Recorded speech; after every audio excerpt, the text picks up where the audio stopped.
In this tutorial, I'm going to teach you how to create this X-ray effect with AI. So first of all, we need to go to the platform NovoAds AI. I'm going to put the link in the comment section. And once you create an account here, you will arrive here. Here, we need to go to the video section. And now we have to click in settings. Now in model, we're going to use the Omniflash model. And now we have to click here. Here, we need to choose our video. In this case, my video is this one. I've been looking for the perfect dress for months. And well, this is an AI video, but you could use any other video. Could be a realistic video.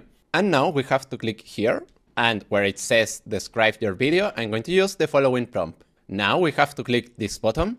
And now click in generate. And now we have to wait more or less 4 to 5 minutes. Perfect, here we have the result. So now let's see it.